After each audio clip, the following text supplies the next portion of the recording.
gira so girizi gira igihugu gira imana gira aho wubahwe gira iteka kaze bakunzi bacu bakunzi banywanyi ba Action Vibes TV iteka ryawe iteka ryanje iteka ryacu Vibes TV ukwemera kuvyara ubuzima twizeye ko mwagize weekend neza bene wacu baba mizirima mwasenze imana kuwa gatanu gira iteka bene wacu b'abakristo mwahimbaje imana ku isabato gira iteka abakristo mwese duhimbaza pasika buri wa Mungu sangwa itsinzi ya Kristo pasika yacu ikiganiro ni pati ndakwibariza mugikurikirana iminsi yose kuwa mbere kuri Action Vibes TV kikaba kidufasha gutangura indwi y'ibikorwa mu mudiho w'iteka ukwemera kuvyara ubuzima. Amahoro pati. Amahoro cyane. Uyu munsi mwazindukiye kwinonora imitsi? Ego cyane, uyu munsi nazindukiye kuri Emirates Stadium. Erega pati umuntu asanze wambaye gutyo uriko uriruka inyuma y'agapira yo hava aguhonyorako canke akakwihendako?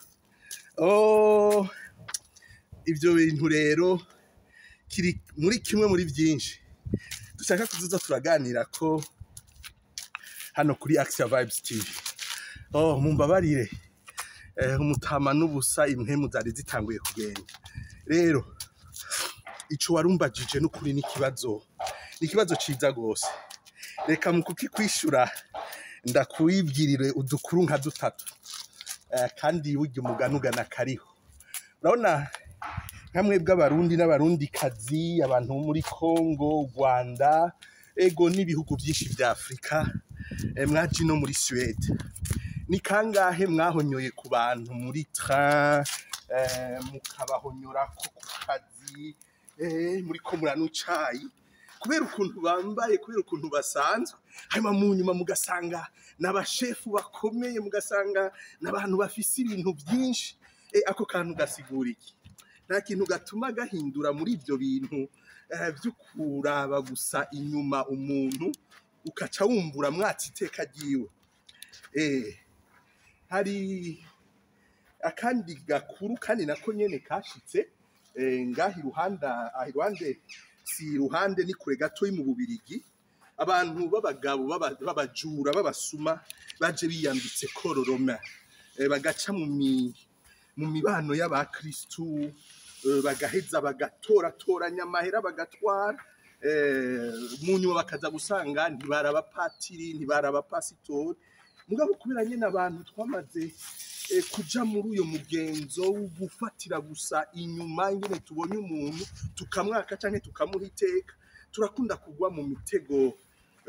kugwa mu mitego mweniyo ikindi naco uramaze kubona iyo umuvyeyi aronse umwana atandukanye n'abandi agendana ubumuga butandukanye umwana atavuga umwana adakura nk'abandi uramaze kubona ingene umuvyeyi amukunda ingene umuvyeyi amuhiteka no kuvuga ndetse n'impuzu n'ubumuga tugendana ari bwo mu mutwe ari ubwahe nibutwaka iteka rero nico gituma narimbuze nti ico kibazo mbajije kirakomeye gose cyane rero kuri jewe uyu munsi ni kuwa mbere navyutse ndasenga ndaninahaza umukamaho rero wo harabira umupatiri yego hanyuma rero ndafata agapira ndaza kugira ngo nonora imitsi nzoshobore kumara inondwi nkora ibikorwa nonokewe umupatiri rero yagiye gukina biyare ntagenda mu isutane agiye kuri piscine ntagenda mu isutane canke muri chasuble ego rero igikuru gusa nuko yubahiriza ahantu ari ngaha rero nari naje kuba ndadunda agapira nk'uko ubibona ico gituma ubona nambaye gutya kandi urabona ko bidateye isoni iryo jambo ndumva ko rikomeye cyane uzodutunganiriza ikiganiro nyezina kuko turi benshi twihenda aho hantu yego cyane ndabibemereye kuko ivyo biri mu bintu bindagishinga kuko hari n'ibyagiye birashikira mu buzima ariko bikankomeza bigatuma abantu bose ndabahiteka urakoze cyane kuri uyu muhango tubibutse bakunzi mudukurikiranira kuri Action Vibes TV ukwemera kubyara ubuzima ikiganiro cyitwa Pati ndakwibarize turi kumwe na Patiri Ignace Nkurunziza nk'umutumire ariko akaba asanzwe ari n'umuremesha kiyago kuri Action Vibes TV. Pati ndakwibarize mu kiganiro giheruka mwaratubwiye akantu kansizemwo akabaza hari n'abakambajije ngo abapatiri muri mice kwinshi bisigura iki gapati none ntimwiga bimwe? Murakoze cyane.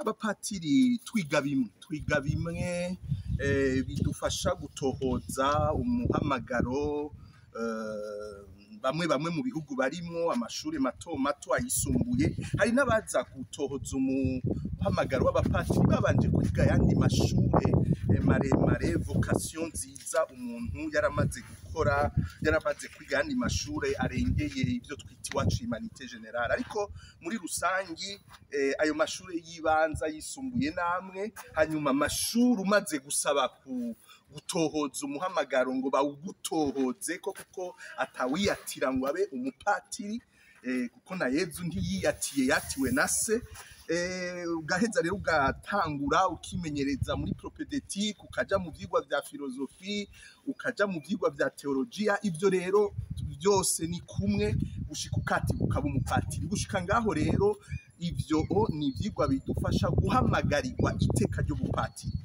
nta diplome y'ubupatiri ibaho ni ivyigwa gusa bifasha kugira ngo habe gutohoza ku muhamagaro wawe rero kubera eklezia iragutse gose eklezia n'umubiri wa Kristo nawe ni imana ya bose na byose rero eklezia ihamagariwe kumurikira abantu bari mu mice myinshi hariho umukristo yagumye ku gatumba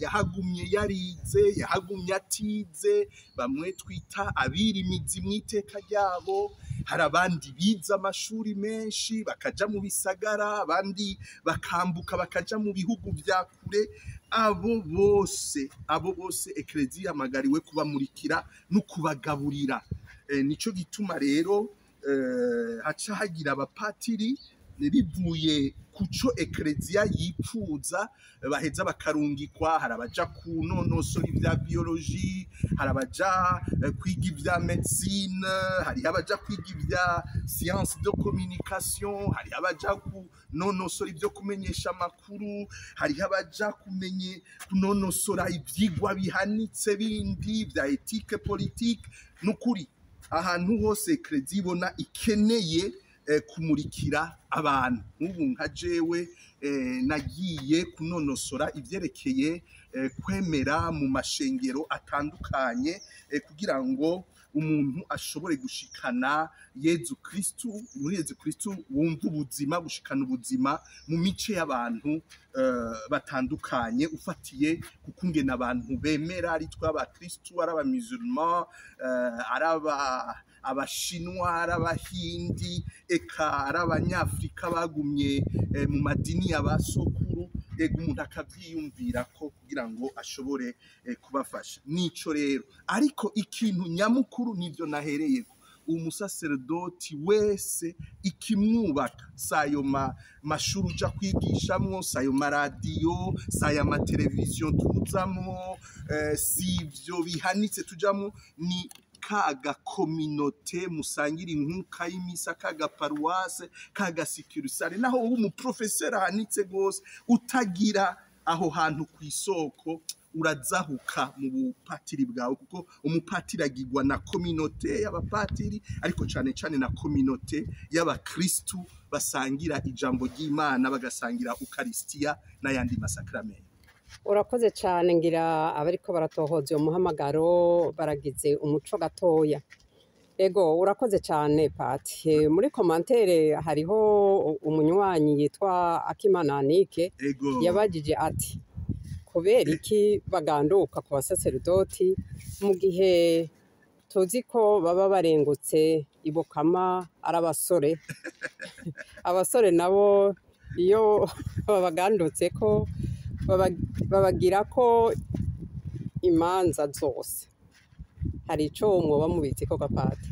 ego ngirushatse kuvuga ko babagira ko imanza zose Yego bagira ko imanza zose. narabonye iyo commentaire ya Akimana Nike ndamuramukije nawe nyene asanzwe ari umukutsa kivi kuri no television Axia Vibes TV emwe bakimana ni benshi ko no turi kumwe hano ni Akja rero ico novuga yarongereje ko akantu ati ngira umuntu yobaza patiri ntabona nivyo cane no musaba yuko yoshobora kukiganira cane n'abapatiri batohoje kujya nariko ndavuga batohoje cane ibintu vy'imico y'ikirundi jewe ibyo nzi kenshi usanga ari ibyo nagiye ndasoma kubera nakuriye ahantu kumbure imico y'ikirundi tari iyo ya mbere izimbere ibindi navyo nkabibona mu nyuma ariko rero hari ushobora kumusigurira neza byimbitse ariko jewe ndashobora kugerageza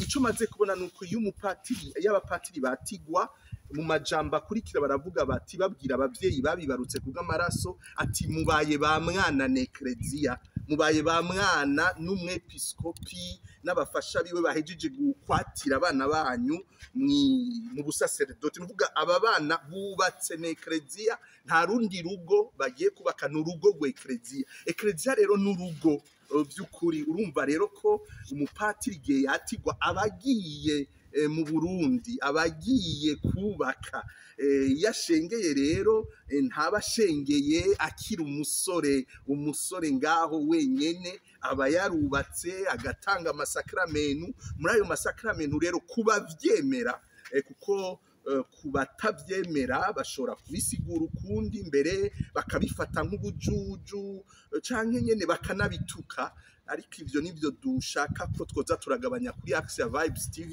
niyo tutemera ibintu tukavyiyumvira ko n'ubwenge rero kuba vyemera ndazi ko Anika Kimana avyemera umusaserdoti muri ayo masakramentu aravyara aribaruka mu kwemera nk'uko Paulo yabigize nk'uko ba Petero babigize nk'uko n'uyu munsi bibandanye rero nico gituma ekrezia n'abavyeyi b'uyo mupatiri baja hamwe bakamuca ko ku mazi bakamuganduka ngira Anika aranyuzwe pati tugaruke mu kinyenga twabayemwo ejo duhe nk'amajambo 3 yotuma muri indondwi tuguma mu mukama ego cyane twigumira mu kinyenga ca Yezu aho rero reka ntekane gatoyi kuko aho birakomeye naho wari kunsaba amajambo 10 reka kunsavya 3 bwa nyakugira Imana Akja ndabahe ayo majambo 3 ijya mbere niryo abapatiri bagumye basubiramwe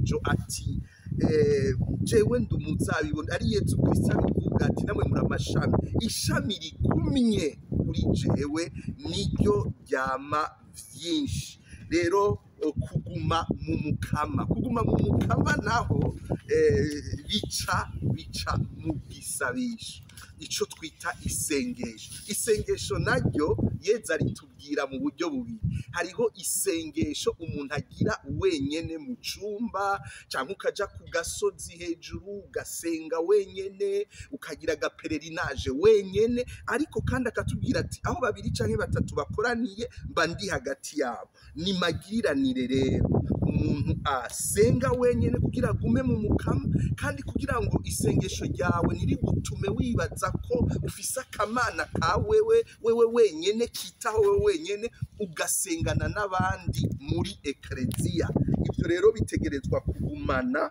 kugira ngo umuntu agume mu mukama avyare byinshi ivyo rero ngira ngo mu biganiro biraba amasabamana n'ubuzima bw'ekrezia tuzobigarukako iryo jambo rero murigumye turamashami twigumire mu mukama bica mu isengesho ryawe wenyene wewe nk'umuntu ariko ukaba umuntu ari mu bumwe n'abandi muri magiriranire n'abandi iryo ni jambo rya mbere irindi jambo rya kabiri nobaha niryo dusanga mu ibaruwa rya mbere y'umutumwa Yohani ikigabane ca 3 akarongo ka 20 turasoma imbere n'inyuma ariko iryo jambo ryonyene rivuga riti niwiyagiriza umutima wawe niwiyagiriza uramenya Imana ko isumba umutima wawe kandi Imana izi byose.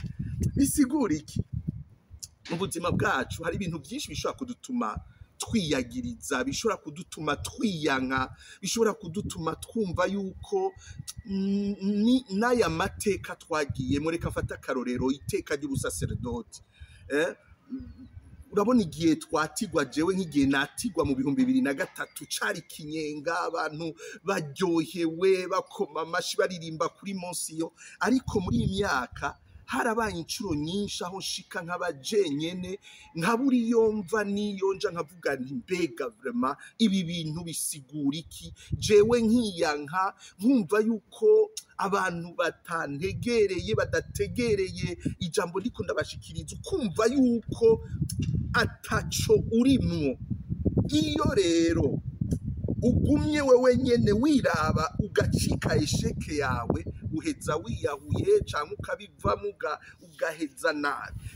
Rero iri jambo ridufasha uyu munsi kutiyitiranya na esheke yawe, kutiyitiranya n'indwara yawe, kutiyitiranya n'ivyo bintu bigutuma wumva ko wiyanka, kuko Imana irasumba umutima wacu, Imana irasumba amakosa yacu, Imana irasumba ivyo bintu bibi byose muri uyu mwanya bishobora kugutuma uriko urihebura. Iryo jambo rero ndaribatuye muri ino ndwi, ntiwitiranwa n'igicumuro. Wewe ufise iteka kandi ico Imana yakwemereye ntigisubirako, wewe hasigaye gusa kucakira mu kigongwe cayo. Sindabatevye, reka ndabaha ka gatatu kabafasha kuguma mu kinyenga c'Imana. Ako nako kajanye nako ka kabiri. Urabona Pawulo akiri Sawuli yarishe, yaragize nabi, ariko amaze guhinduka nabandanya yiyugaranira muri kahise kiwe, aciye aja guhura na ba Petero. Erega na ba Petero ugira niko bari babaye abahinga rwose, ntibari bihakanye Yesu. Rero burya twese turiho kubw'ikigongwe c'Imana, twari dukwiye kuza turakirana, atakuza turugaranirana mu tunogo twibibi twabaye mu ivyo tuzi n'ivyo tutazi, ariko tukakira umuntu mu bushasha Imana imuha buri munsi. Ako kantu nako nyene ndakabaragije ati Pawulo arahaguruka amaze guhinduka aja kuganira na ba Petero i Yerusalemu. Nukuri icyo kintu kidutume tutiyugarana muri ino ndwi, ari bibi twabayemo tubisabire ko ikigongwe mu Mukama, dusabe ikigongwe abo twakigiriye nabi, hanyuma duhaguruke tuve mu nzu, tuje ku kazi, tuje mu manza, tuje guhura n'abandi, kuko Imana ni munyakigongwe. Imana iraduhagurutsa kugira ngo tubandanye tubaho. Ngaya amajambo atatu yo dufasha muri ino ndwi kwigumira mu kinyenga c'iteka ry'abana b'Imana. Turakoze cyane. Ayo majambo ni nkoramutima, ni iby'ukuri muri Yezu harimwo ikinyenga. None hari ico mwokwifuriza abadukurikiranira kuri Action Vibes TV muri ino ndwi? Mbere ico mwokwifuriza abantu bose bo mu migwi itandukanye, abasenga n'abadasenga? Ego cyane, abantu bose ndabipfurije kwigumira mu iteka baremanywe n'Imana.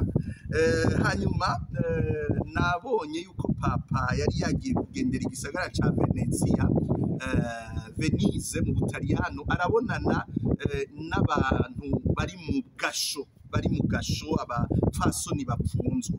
Rero ndipfurije kutihebura abantu bose bapfunzwe mu busho bwose bwo kw'isi, abadamu, abana bavukira mu gasho, ndabipfurije kuguma bizigiye Imana, ntibitiranwe na condamnation bagiriwe, kuko muri Yezu bavuga mu Gifaransa ati il n'y a plus de condamnation, nta rubanza rukidutsinda muri Kristu Yezu. Yarabonanye kandi n'ugwaruka, ndipfurije muri ino ndwi ugwaruka kuba mu majambo Papa yabwiye ugwaruka ati ntimugume muryamye mu byumba byanyu, mu masofa, mu madivan, ati haguruka mugende gukora, haguruka muje kwiga, haguruka mugende kwakira umushitsi adodoye ku nzu, ntimugume gusa ku telefone naho zikenewe n'ubu arizo turiko turakoresha, ariko muhaguruke ntituje muri uku koroherwa kurungika akamesaje gusa abantu batakizi guhoberana batakizi kuramukanya. Ndabyipfurije cyane ugwaruka muri ino ndwi guhaguruka bagende baheze bakorere umukama batange ubuzima bagire neza. Icyo kintu ndacipfurije abantu bose. Nagira ngo ndangize nipfuriza indwi nziza abatuyoboye muri ekleziya, abakristu bose bariko barababara kubera ivyamwa by'ubutungane bama. Nabonye umwepiskopi w'Kinshasa Cardinal Ambongo Fridola yuko hari ibintu biriko birandikwa byerekana yuko nkuko byabaye muri kahise ku bamenyeshamana muri ico gihugu bishoboka yuko ashobora kutoroherwa. None turamusabira cyane, turasabira abakristu b'abamisiyonari muri za Nicaragua no mu bihugu usanga abepiskopi, abapatiri, abakristu batorohewe kubera ivyamwa by'ubutungane bama, kubera ijambo ry'ukuri bavuga. Abandangije mbere mpoza umuryango w'abazaveriani mu Burundi kubera twabuze umumisiyonari. Abamisiyonari n'ukuri n'ukubasabira, baba baravuye mu bihugu byabo bakaza mu bihugu byacu kandi ego bazanywe n'urukundo. Sergio n'umuzaveriani yapfuye ku itariki 26, nibaza ko hari kuwa gatanu nyamba nihenze. Ndahojeje uyo muryango, ndahojeje umuryango avukamwo abazaveriani n'ekleziya yose. Abantu bose rero ndabipfurije indwi y'iteka yo kwigumira mu mukama. Ego urakoze cyane Pati. Reka tubareke mubandanye mukina agapira kandi tubakengurukira mu kiganiro c'inkino z'urukundo n'iteka mwagiranye n'abavukanyi bo muri Cote d'Ivoire. Ego cyane. Mbega mu kiganiro gikurikira c'inkino z'urukundo muzotuganirira iki? Urakivuze neza n'ukuri abariko baratwumviriza n'inkino z'urukundo n'iteka. Twarahoze tugishikiriza mbere kuri Radio Maria, nukuvuga inkino tugerageza kurondera kwigumira mu Mana, kuko ivy'Imana yaremye byose ni vyiza. Ndikugira ngo tuve muri bya bindi iyo tubonye umuntu ariko arakina umupira, ariko aragira sport, urazi ko kera iwacu twaca tuvuga ati ibyo ni ibintu by'ababandi. Ibyo rero nivyo dushaka kuvamwo muri Axia Vibes TV. Rero inkino zose naho tuzivuga turondera mu iryo teka. Rero inkino tuzokwishimikiza ni inkino bita Champions League, inkino z'imigwi yatsinda ibikombe iwabo, haba ngahi Buraya haba muri Afrika. Hanyuma rero turabe na championa iwacu mu Burundi, kuko narumvise ko umugwi nakunda kera witwa Vitaro n'ubu wowe uri kuravyifatamwo neza, agashitsi ka kera kavumbi ku muriro. Hama turabe n'amashampiona yo ngaha i Buraya. Uyu mwambaro nambaye n'umwambaro wa Arsenal, les Gunners. Turabe ingene bariko baravyifatamo muri championa y'Ubwongereza. Ivyo byose tubikora atari kugira gusa tuvuge akabumba, ariko kugira ngo turuhukire mu mukama, tuheze dufasha abo bantu bose baja mu bintu by'inkino, kugira ngo ntihababera ahantu guta ubuzima, ariko hababera ahantu ho kwakirira ubuzima bw'Imana. Ivyo byose rero ni kuri Axia Vibes TV mu nkino z'urukundo n'iteka. Murakoze banywanyi mwese ba Axia Vibes TV. Iteka ryawe, iteka ryanje, iteka ryacu. Vibes TV, ukwemera ko byara ubuzima. Mufyonde muri benshi cyane kuri sabone, musangize benshi ikiganiro n'ibiganiro bica kuri Axia Vibes TV. Byose nta kindi birondera atari kudutuma twibera mu iteka kandi turisangira. Nimwibagire kugira icyo muterereye, commentaire, gira iteka, gira aho muba mubahwe. Tuzosubira ku munsi wa mbere uza ahanyene kuri Axia Vibes TV, ukwemera kubyara ubuzima. Muri Yezu gumamwo, harimwo vibes y'iteka. Gira umugisha.